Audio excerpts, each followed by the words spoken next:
Hello बच्चों, मैं वीरेंद्र देवांगन आपका अपना क्लास केमिस्ट्री क्लास में बहुत बहुत स्वागत करता हूं।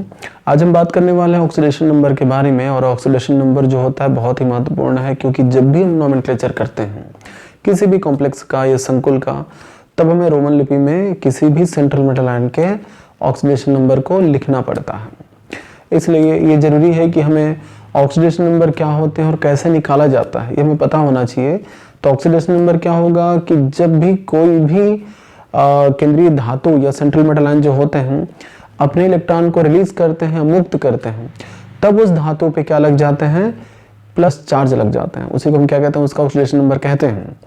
तो यहाँ पे जो ऑक्सीडेशन नंबर हम बता रहे हैं वो किस तरह से निकाले जाते हैं, कैलकुलेशन किस तरह से किया जाता है। तो 4 एग्जाम्पल मैंने बोर्ड पे लिखा हुआ है।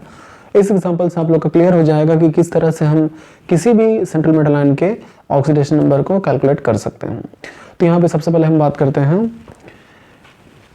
PT NH3 thrice Cl thrice, ठीक है, ब्रैकेट के भीतर है जबकि ये नेगेटिव ब्रैकेट के बाहर है। इसका IUPAC सिस्टम पे नॉमेनक्लेचर क्या होगा, मैंने पिछले वीडियोस में बहुत सारे सीरीज उसके बनाए हुए हैं, आप लोग देखिएगा अगर नहीं देखे हैं तो।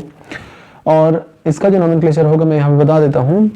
यहाँ पे क्या नाम होगा इसका, ट्राइएमीन ट्राइक्लोरो प्लेटिनेट, ठीक है, ट्राइएमीन ट्राइक्लोरो प्लेटिनेट। उसके बाद फिर प्लेटिनम का ऑक्सीडेशन नंबर यहाँ पे क्या होगा, तो +2 होगा। उसके बाद फिर आयन होंगे, तो +2 नहीं लिखना, हम लोग को 2 लिखना है और उसके बाद फिर आयन लिखना है। तो उसका नॉमेनक्लेचर होता है, ठीक है। इसके बारे में जो वीडियोस है उसको आप लोग देखिएगा, कई वीडियोस मेरे हैं इस संबंध में। इसका ऑक्सीडेशन नंबर हम कैसे निकालेंगे, तो यहाँ पे देखते हैं, जिसका निकालना है उसको हम क्या मान के चलेंगे, x मान के चलेंगे।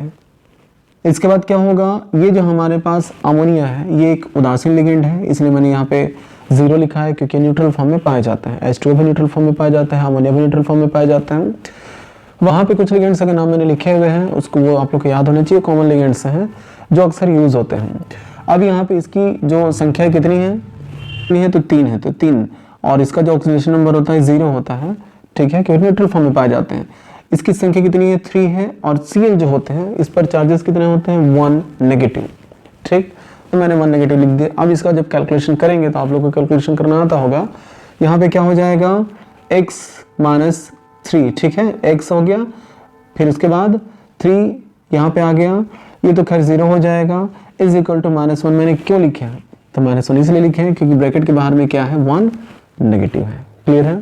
अब इसके बाद फिर क्या हो जाएगा, x इज इक्वल टू 3 - 1, तो आंसर क्या आएगा हमारा, +2। इसका मतलब ये हुआ कि प्लेटिनम ने यहाँ पे कितने इलेक्ट्रॉन निकाला हुआ है, तो +2 इलेक्ट्रॉन निकाला है, यानी इसका जो ऑक्सीडेशन नंबर है वो +2 है, ठीक है। तो इसमें सबसे इंपॉर्टेंट ये है कि आपको पता होना चाहिए जो लिगेंड है ये नेगेटिव है, पॉजिटिव है कि न्यूट्रल फॉर्म में पाया जाता है, या उस पर कितने चार्जेस हैं, ठीक है, ये क्लियर होना चाहिए।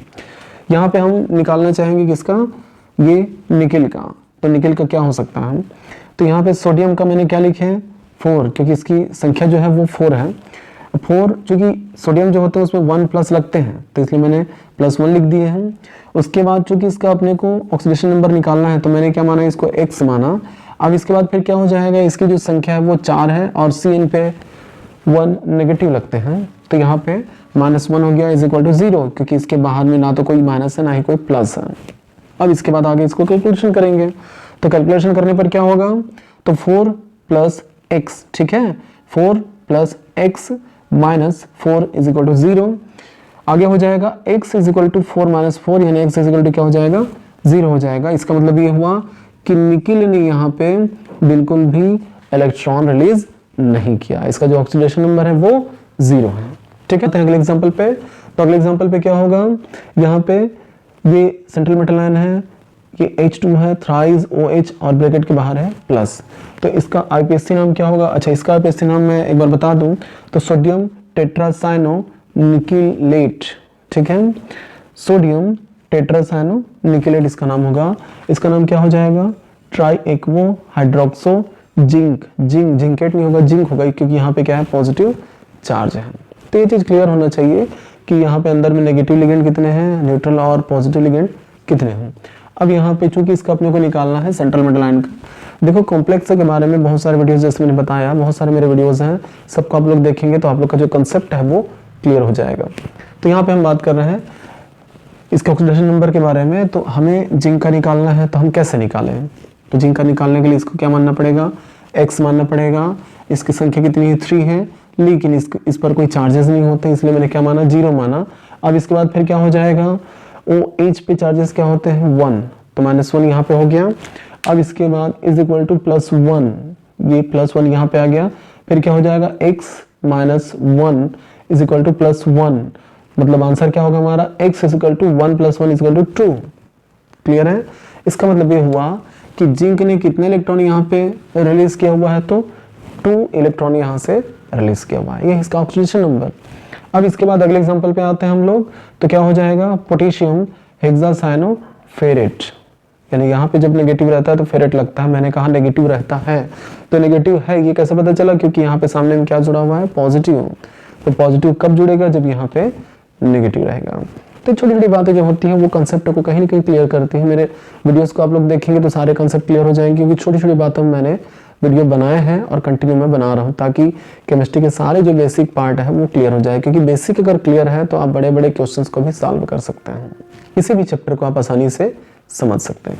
तो यहाँ पे हम देखते हैं इसकी संख्या कितनी है, 3, और चूंकि पोटेशियम पता है कि +1 ऑक्सीडेशन नंबर होता है, कोई भी धातु या कोई भी मेटल उसका ऑक्सीडेशन नंबर को बताने वाला कितना है हमें कैसे पता चलेगा, तो जब हम पीरियोडिक टेबल पढ़ते हैं, आवर्त सारणी जब पढ़ते हैं, तो उसके ऊपर में ग्रुप नंबर दिया रहता है। 1 2 3 4 5 नहीं बोल रहा हूँ मैं बोल रहा हूँ कि उसके ग्रुप नंबर जो होते हैं ऊपर के, 1A 1B 2A 2B, इस तरह के जो रोमन लिपि में रहते हैं AB के साथ में, तो वही नंबर जो होते हैं उसके ऑक्सीडेशन नंबर को रिप्रेजेंट करते हैं, ग्रुप जो पीरियोडिक टेबल में कॉलम के ऊपर में जो रहते हैं। क्लियर है। तो इस तरह से मैंने यहाँ पे बताया कि पोटेशियम का +1 होगा, तो क्या हो जाएगा, इसका जब हमें निकालना होगा तो क्या मान के चलेंगे, x मान के चलेंगे।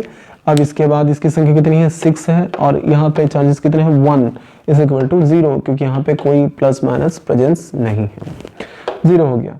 अब क्या होगा, 3 + x - 6, आगे हम इसको कैलकुलेट करेंगे, 3 + x इज इक्वल टू 0, और क्या हो जाएगा, x इज इक्वल टू 6 - 3, यानी x इज इक्वल टू +3 हो जाएगा। इसका मतलब ये हुआ कि आयरन ने यहाँ पे कितना इलेक्ट्रॉन रिलीज किया, तो 3 इलेक्ट्रॉन निकाला है। इसका मतलब आयरन यहाँ पे किस फॉर्म में है, तो फेरिक, ठीक है, फेरिक फॉर्म में है, फेरस फॉर्म में नहीं है। जब 2+ रहेगा तो फेरस हो जाएगा, और जब 3 पॉजिटिव रहेंगे आयरन पे तो वो फेरिक कंडीशन पे आता है। तो यहाँ पे क्या हो जाएगा, पोटेशियम हेक्सासाइनोफेरेट, ठीक, और यहाँ पे फेरेट यानी आयरन पे जो ऑक्सीडेशन नंबर होगा वो क्या हो जाएगा, +3 हो जाएगा। उम्मीद करता हूँ बच्चों ये वीडियो आप लोग को आसानी से समझ में आया होगा, ये जो टॉपिक है, जो मैटर है, आसानी से समझ में आया होगा। बहुत इंपॉर्टेंट है, इसके बिना हम किसी भी कंपाउंड को या कॉम्प्लेक्स को या नॉमेनक्लेचर हम नहीं कर सकते हैं।